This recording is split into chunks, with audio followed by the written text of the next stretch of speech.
Students next question में वो दे रहे हैं from the following particulars calculate cash flow from investing activities machinery purchase 6,20,000 sold 2 lakh.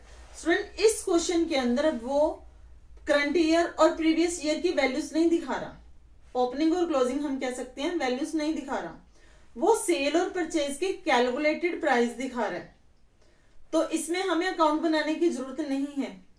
Cell और purchase direct given है पूरे क्वेश्चन में। Investment purchase 2,40,000 sold 80,000, goodwill purchase 1 lakh, patent sold 1,50,000, interest received on debenture held as investment 8,000, interest paid on debenture issued 20,000.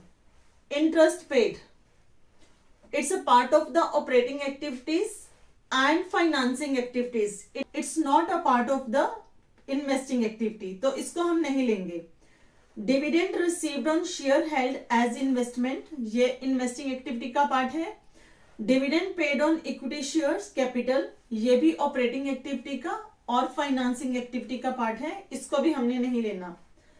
A plot of land was purchase out of surplus fund for investment purposes and was let out for commercial use, rent received 50,000 during the year. ये हमारी extra ordinary income है जो कि यहाँ पे investing activities से हो रही है, तो हम इसको यहाँ पे दिखाएंगे। तो चलिए क्वेश्चन सॉल्व करते हैं।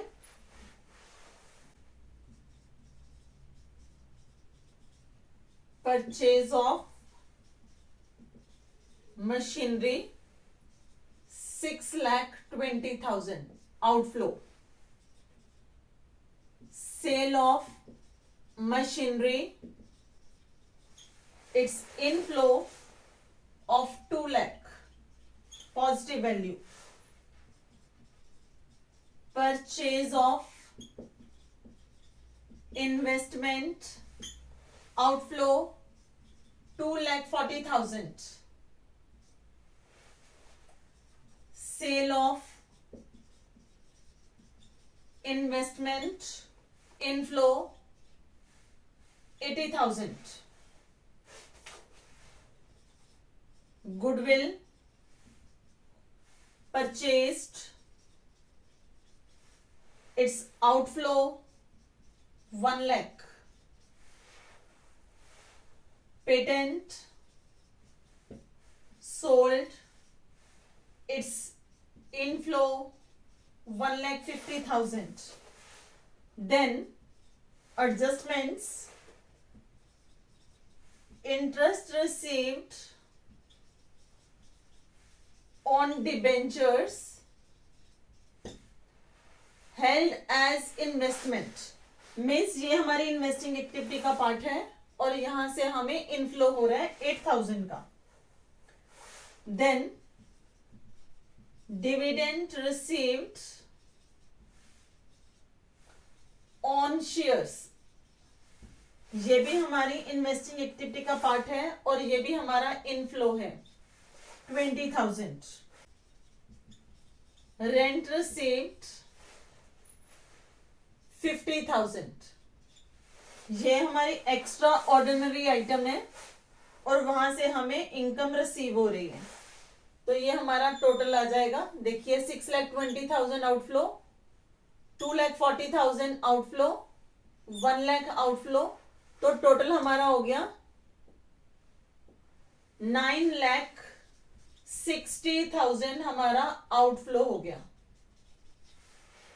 और हमारा इनफ्लो कितना आ रहा है 2,80,000, 1,50,000, 8,000, 20,000 एंड 50,000, तो टोटल हमारा बन जाएगा 5,08,000। ये हमारा इनफ्लो बन रहा है। तो ओवरऑल जो हमारा है आउटफ्लो ज्यादा है, इनफ्लो कम है, तो हमारा आउटफ्लो कितने से ज्यादा है 4,52,000 से हमारे पास आउटफ्लो जो है वो ज्यादा आ रहा है, तो ये हमारा आ जाएगा cash used in investing activities. This is a part B, और हम इसको आउटर कॉलम में दिखाएंगे 4,52,000।